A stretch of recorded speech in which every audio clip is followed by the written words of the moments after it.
I want to go into the activities and awards. So now the UC application is very different than the common application. They ask for similar things, but it is slightly different. So there are 6 categories of activities and awards that they ask you to put into the activities and awards section. And the 6 categories are award or honor, the educational prep programs. These are going to be summer programs or any educational prep programs. Leadership programs count. So just to name a few, like maybe you went to the CATA Leadership Conference, or maybe you went to the Stanford Cardiothoracic Surgical Summer Program, right? These summer programs are considered educational prep programs, so you can add those as educational prep programs. And then, of course, there's extracurricular activities, so that's like hobbies, clubs, sports, or anything else that you want to talk about here. And then other coursework. So these are courseworks that do not fit in the A through G category. So remember I told you guys earlier that there is something called the A through G category for your UC GPA. They have a space in the activities and awards section. If you have other classes such as ASB, or maybe you have like other classes like debate, those are not in A through G categories. So if you want to put those classes here in the activities and awards section, you're more than welcome to do that. And then they have a separate category for volunteering and community service, and then work experience. As I told you guys earlier, UCs do consider work experience to be important. So if you had a part-time job or you got paid for it, that would count as work experience. I also want to mention just really quickly that if you do put work experience, there's a separate section that says, well, what did you do with the money that you earned in your work experience? So you have to be mindful that you have to fill that out. So if you have a work experience and you didn't make any money, then that's probably just volunteering or an unpaid internship. It's not work experience because it's not paid, right? So when they ask for work experience, they're looking for paid jobs and paid internships. And so for the UC application, in terms of like ordering the activities or things like that, honestly, I would just do it with kind of prioritizing your best activities at the top, and then followed by kind of the least dedicated and committed activities. And then you can put the awards at the end, and then you can put the A through G other coursework categories at the end. So that's kind of generally how I would do it. At Admission Masters, we help you guys with all this. So all of our students are actually now starting to work on their UC application and common applications. So we go in and fill everything out with our students. But if not, I would say, like I said, start with the most important leadership positions and like the top tier, activities, followed by, educational prep programs, followed by awards and honors, and then followed by other coursework. So that's kind of how you can generally do it. So let's kind of go into just these individual sections, because I want to show you guys what it is that colleges or UCs are going to specifically look for in these sections. Okay, so for the awards and honor section, these are all the questions that they ask you. So they're going to ask you, what is the name of the award or honor? So, is it National Merit Semifinalist or AP Scholar with Distinction? Like, what is the name of the award? And then they're going to ask you the level of recognition. Is it school, city, community, state, regional, national, international? And I did put some arrows next to national and international, because obviously the wider the award, the more national and international the award, the better. Now, if you got like 1,000th place in like a national award, but you got first place in like a state award, I would probably recommend doing the first place in the state award. But, depending on how difficult it was to get that in the national, international level, that's just something you can consider. They're also going to ask you, what type of award or honor is this? Is it an academic? Is it a non-academic, right? Did you get this, by doing competitions and programs, or did you do this by doing athletics or leadership or volunteering and community service, right? So they'll be asking these questions. They're also going to ask when you received it, right? Did you receive it? So some schools have like honor roll or dean's list, where if you have a good enough GPA, then you get, these awards. So if you were to do that, you can actually put 9, 10, 11, 12. Maybe you got it every single year, or I know 12th grade, maybe you didn't get it yet. So you can just put 9, 10, 11, right? So that's just something that I would think about and consider. And then what are the eligibility requirements for this award or honor? So this is where you're going to write in, well, what are some of the things that this honor, like how did you get this award or honor is what they're going to look for. And what did you do to achieve this award or honor is also something that they're going to look for. So what did you do to get this award or honor, right? So they're going to kind of ask that question as well. So a lot of questions here, a lot of things that you're going to have to fill out. Just be very mindful because there's only a specific word count limit, character limit for each of these answers and responses. For activities, they're going to ask you, what is the name of the activity? So if you're in a club, what is the name of that club? Then they're going to ask you, what did you do, right? What did you do? Do you have leadership positions? What did you do in that leadership position? What I would recommend for this section is to actually highlight your leadership positions. If you're president in 11th grade or president in 12th grade, vice president in 11th grade, I would list that. And then I would give the description of what you did in the activity and highlight that, because there's only 350 characters, so you have to be very mindful of that. If you participated in the summer, select the grade you were in before that summer. So again, how long did you participate in this activity? How much time did you spend? How many hours per week and weeks per year? So they're going to ask about this. Just a quick note on this one. Hours per week and weeks per year. Number one, there's only 52 weeks in a year.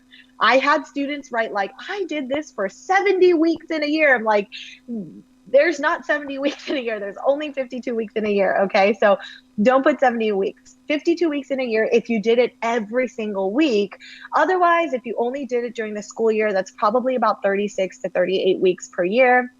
Again, if you did it every week, but if you did it once a week in the year and once a week a month per month, then that would be 12 weeks per year. An hour spent per week, I wouldn't put any more than 40 hours per week because that's already a full-time job. But you're a student, you go to school, so there's no way that you can do something for more than 40 hours a week. So I would just be mindful of that. But just estimate and tell what colleges are going to want to see here is not how much time you spent. The more hours, the better. That's not it.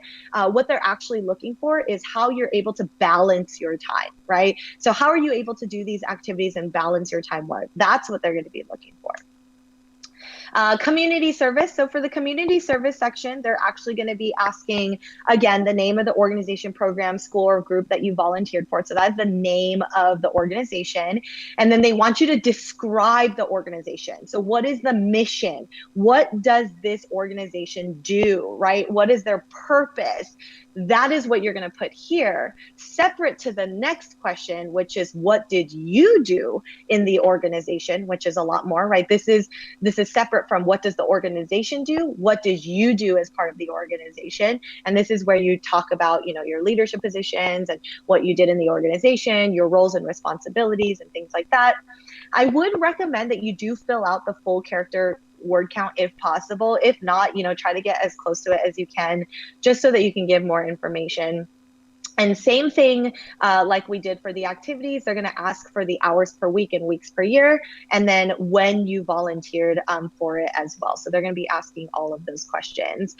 So if you are just joining us now, again, if you put your name, phone number, and email in the YouTube comment section, you are here for the Inside the UC Application webinar. Feel free to share your information with us, and we'll give you a contact. We'll call you on Tuesday and answer any questions that you have. Otherwise, go ahead and ask questions via YouTube in English, and I can try to get to them at the end. So let's go to the next part of this, which is the essays. And I do want to kind of spend a good amount of time just kind of talking to you about this, because the UCs do have quite a few essays that you have to write. So they give you 8 essay topics, and you have to choose 4 of the 8, and they are 350 words each. Okay, so just to say that again, there are 4 out of 8 essays that you have to respond to, and each are 350 words. Okay, so 350 words each for 4 essays. So I'm going to talk to you guys a little bit about these essays because my students, actually admission masters, we start thinking about essays as early as 9th and 10th grade. Why? Because if you are doing activities and you are going through experiences, but you are not reflecting on those experiences, if you are not spending enough time thinking, hey, what did I learn from this opportunity? Or what did I gain from this experience, right? If you're not thinking and reflecting on this, it's going to be hard when you come to your senior year or your junior year. Actually, for our students, at the end of junior year, we start brainstorming essays. And I cannot tell you enough, 90% of my students, when they come to me, a lot of times they're like, when I say, what do you want to write about? They're like, I don't know. I have no idea, right? And I'm like, but you were president of this club. How come you don't know what to write about? They're like, I didn't do anything as president of this club, right? And we don't want that to happen. So starting from 9th grade, we train our students to really think about that. We train our students to reflect. We train our students to really think about, what it is that they have to do, what it is that they should be considering. We try our best to make sure that our students are not just going to clubs and going to organizations and then that's it, but really thinking about what it is that they learned. Because when you come to this part, when you come to your essays and you haven't thought about it before and you haven't, reflected on what you learned before, then it's going to be hard for you to write your essay. So that's why I want to mention that really quickly. So I'm going to just spend about 5 minutes here talking to you really quickly about what the different types of essay prompts are, what they mean, what you need to think about, and then we'll go to the final tips and then I'll do the Q&A. So the first question is, describe an example of your leadership experience in which you have positively influenced others, helped resolve disputes, or contributed to group efforts over time. So this is an opportunity for you to talk about leadership. Now, leadership doesn't just have to be when you're president or vice president. In fact, my students talk about leadership about just helping a neighbor or helping someone in their classroom or being a leader in their home. Maybe they're the oldest of, 3 siblings or the oldest of 2 siblings, and they had to do something as the oldest sibling.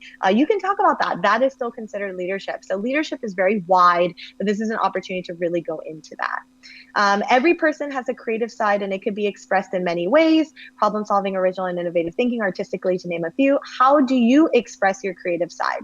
So I think that a lot of students think that this essay has to be for students who do art or music or dance or something like that. But honestly, creativity could be a lot of different things. Creativity could be how you solve a problem. Creativity could be engineering or robotics. Creativity could be when you did a research and you did a lot of trial and error and you had to fix things every time you had an error. Creativity could be a lot of things, so it's expansive.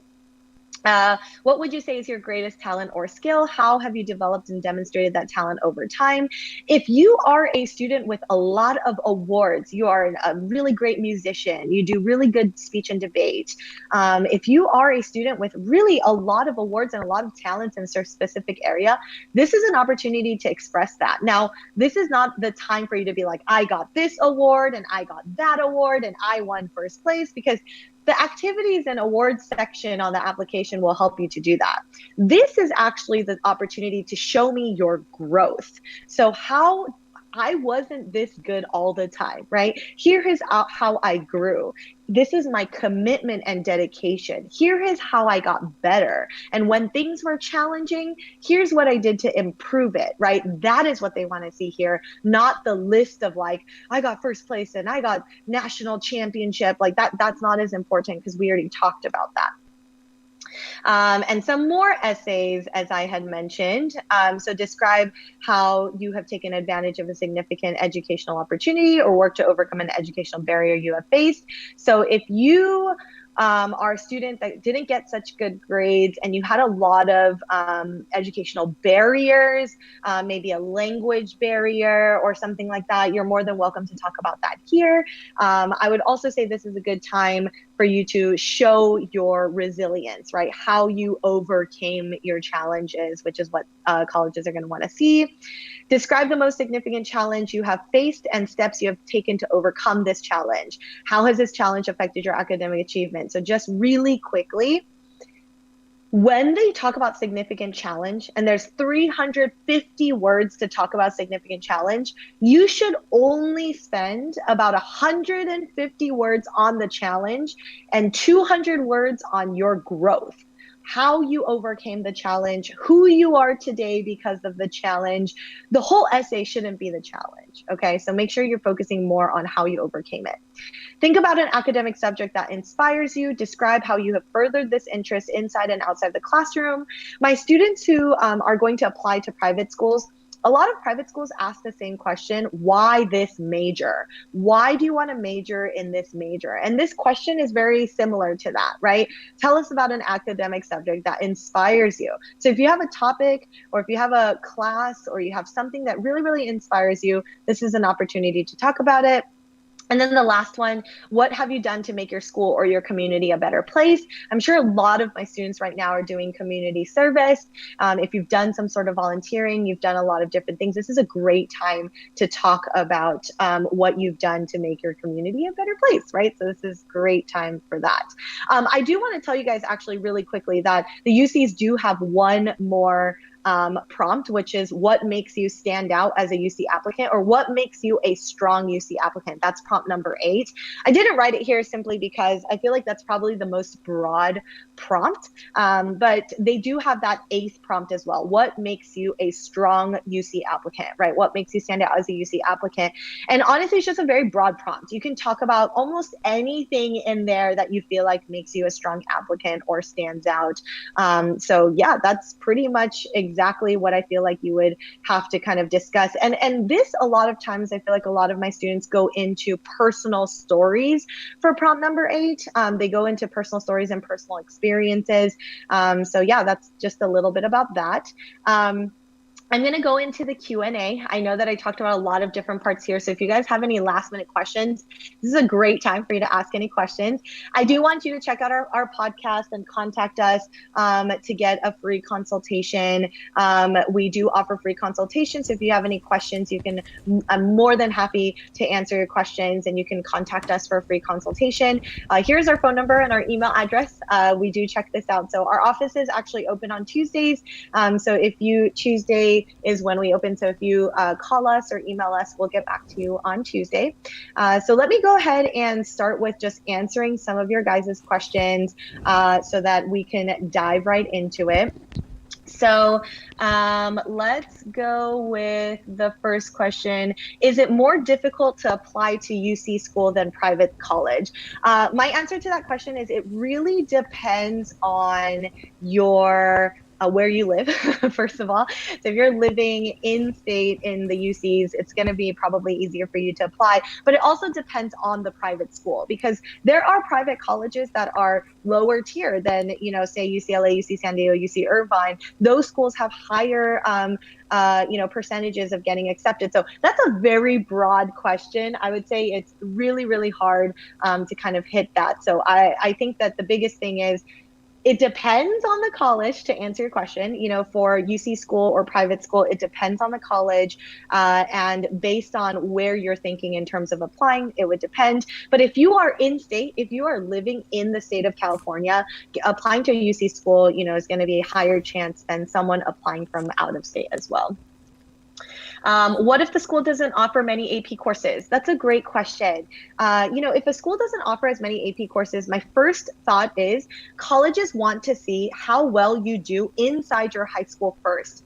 So if you took all of the AP classes at your high school and then maybe later you don't have any more AP classes, at that point, then you can take AP classes outside of school. You can take college level courses at community colleges or your local college. But for the most part, I would say that, it's not necessary for you to try to do everything you possibly can to take as many. Don't compare yourself to students that are not in your high school. Compare yourself to students at your high school. If there are students at your high school that take all the AP classes at your high school and then take more, then yeah, compare yourself to them and you should probably be competitive. But if your high school's students don't apply to that many, or they don't have as many AP classes, they just do what their school provides, then focus on that, because they're never going to compare you to a school that has 10 more AP classes than you, because that's not really fair. How much do UCs tend to give out in terms of financial aid? That is also a really good question. If you are an in-state applicant, and also even if your visa status is not a citizen or permanent resident, if you have lived in the state of California as a resident for 4 years and have attended a high school in California, they count you as an in-state applicant. So if you live in state, then and you've lived here for 4 years throughout high school, then financial aid will be helpful for any of my in-state, any public schools. They'll do really well with financial aid because they want students to be able to afford it.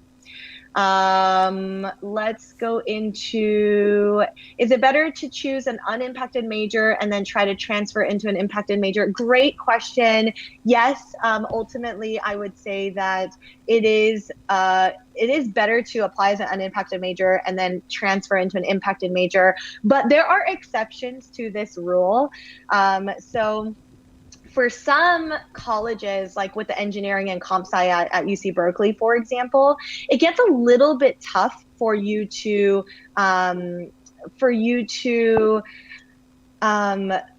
like switch majors quickly, especially with the UC system. There's so many students, and so I'm not saying it's impossible. When I went to UCLA, I did change my major a couple times. I'm not saying it's impossible, but it is more challenging or more tedious than it is for private school. Usually private schools, they'll just say, hey, what major do you want to switch to? And they'll just help you switch your major. But for the UCs, it's a little bit more tedious. So that's a different thing. But for the most part, I would still say if your goal is like UC Berkeley, UCLA, you're not a top tier applicant. You're maybe like tier, mid-tier, your GPA is kind of like 3.7, 3.8, right? Your GPA is not that high, but you really want to try to get into a good UC school, then my recommendation would be to try to apply as a non-impacted major and then switch and transfer if that is your goal. Would freelance work like commissions count as work experience? Yes, absolutely. Great question.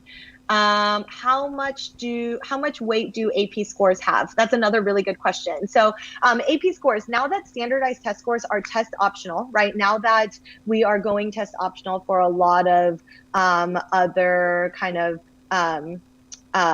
schools, but also UC schools as well, going test optional. But AP scores have not gone away, right? AP scores are still something that they are going to be considering and will give you credit. So I would say in a world where things are becoming test optional and AP scores are here to stay, AP scores are going to be a little bit more weighted than they were before. Is there a limit on the amount of activities for the UC app? So last year, I can tell you that I literally just kept adding activities and there was no end in sight. I would recommend that you don't go over 20 activities. Honestly, I don't think that students have more than 20. It kind of seems impossible. On average, my students put about 10 to 12 activities, about 5 to 8 awards. And you can combine a lot of like music awards together because you can put that you got it every year or something like that. So yeah, that's something that I would recommend. But no, I would say don't go more than 10 or 12 activities. That just seems a little bit impossible to do. What kind of volunteer work can students do during the quarantine? I know I just had a webinar about this, I literally just talked for 1 hour about activities to do during quarantine because that is a really big topic that everyone keeps asking about, and I know it's really tough. One thing I do want to say is if you put your name, email address, and phone number in the YouTube link, or you give us a call on Tuesday, we can set up a meeting with you and we can kind of go through that with you. We also have a YouTube channel where we talk about that. You can just type in Admission Masters on YouTube and we literally go through an entire episode on quarantine activities. I also do webinars outside of this. And so we try to do one every once a month. And so, if you're interested in signing up for a future free webinar that I do about quarantine activities, then let us know. There's just so much. I feel like I can't really answer and I only have about 1 minute left here. So I apologize, but I want to get that information and answer out there for you. So let us know if you're interested. I'm going to do one more question and then I will go ahead and close up here. So, is it necessary to do so volunteering stuff in the communities? So, just really quickly in terms of that answer, yes. I would say that colleges want to see that you are making an impact in your community. They want to see that you're making an impact at within your school, within your neighborhood, within your community. Because the only way they feel like they want to invest in you so that you can do well at their college, that make a difference in our world, is if you've done an impact in your community. Now, I don't mean like going to the homeless shelter and all of these things, although those can be really helpful as well. But you should do community service that you are passionate about, that is related to your major, that is something that you really, really want to do. Thank you guys so much for all of the questions. I see so many questions and we want to answer them all. Again, if you leave your name, number, and email, or you shoot us an email, we will contact you on Tuesday. I hope this was helpful. And that's it for me. Thank you, everyone. Bye.